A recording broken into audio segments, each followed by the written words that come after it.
Hello எல்லாருக்கும் மிகப்பெரிய வணக்கம் சொல்லிட்டு வந்தாச்சு உங்க ஆர்ஜே பொறுக்கோ வந்தாச்சு. என்ன மூவி ரிவ்யூவோட வந்திருக்கேன் அப்படின்னு பார்த்தீங்கன்னா, மத கஜர் ராஜா படத்தோட ரிவ்யூவோட வந்திருக்கேன். பல வருஷ கனவு சுந்தர்சிக்கும் விஷாலுக்கும் இந்த படம், சந்தானத்துக்கும். இந்த படத்துல விஷால், சந்தானம், சதா, அஞ்சலி, வரலட்சுமி சரத்குமார், அதுக்கப்புறம் நம்ம மணிவண்ணன் சார், மனோபாலா, அதை தாண்டி சோனு, இவங்க எல்லாருமே நடிச்சிருக்காங்க. படத்தை வந்து விஜய் ஆண்டனி மியூசிக் பண்ணியிருக்காரு. சுந்தர்சி படம்னு சொன்னால் என்னெல்லாம் இருக்குமோ, ஒரு எமோஷன், ஒரு ஃபைட்டு, ஒரு ஒரு காமெடி, என்னெல்லாம் இருக்குமோ அது எல்லாமே இருக்குது. மெயினாக அந்த காதல், அதுலேயும் வந்து 2-3 பொண்ணுங்களோட காதல், இதுவும் இந்த படத்தில் இருக்குது.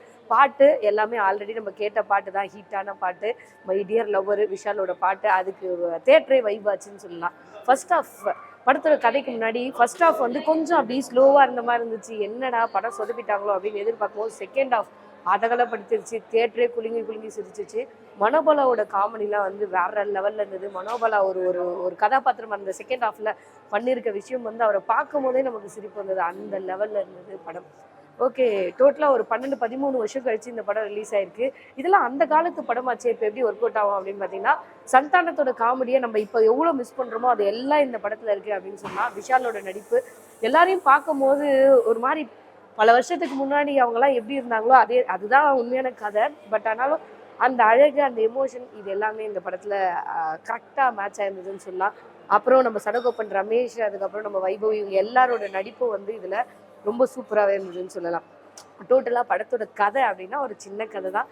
ஃப்ரெண்ட்ஸு எல்லாரும் ஒரு கல்யாணத்தில், ஒரு ஸ்கூல் வாத்தியாரோட பொண்ணு கல்யாணத்தில் எல்லாரும் ஒன்றா சேர்றாங்க. அந்த இடத்துல ஒருத்தருக்கு ஒரு பிரச்சனை, அந்த பிரச்சனையை தீர்த்து வைக்கிறாரு விஷால்.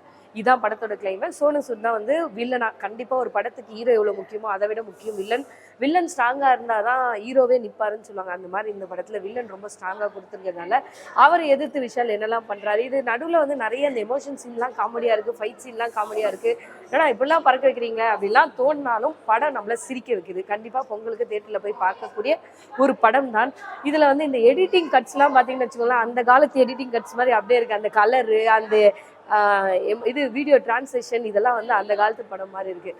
ஓவராலாக இது எல்லாத்தையும் மறந்துட்டு ஒரு சுந்தர்சி படம், ஒரு விஷால் காம்பினேஷனில் போய் பார்க்கணுன்னா தாராளமாக இந்த படத்தை இந்த பொங்கலுக்கு நீங்கள் போய் தியேட்டரில் பார்க்கலாம். பார்த்துட்டு உங்கள் கருத்து என்னன்னு சொல்லுங்கள். ஒரே வருத்தம் தான், சுந்தர்சி சார் கடைசி பாட்டில் எப்போவுமே உங்கள் எல்லா ஹீரோயினும் சேர்ந்து டான்ஸ் ஆடுவாங்க, இதில் அது ஆடல. அது மட்டும்தான் ஒரு பெரிய வருத்தம்.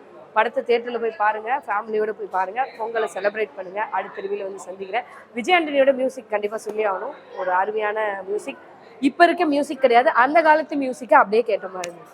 படத்தை பார்த்துட்டு உங்களோட கருத்து என்னன்னு கமெண்ட் பாக்ஸில் பண்ணுங்கள். அடுத்த ரிவியூவில் சந்திக்கிறேன். டாடா பை பை சொல்லுது ஆர்ஜே பொறுக்கோ.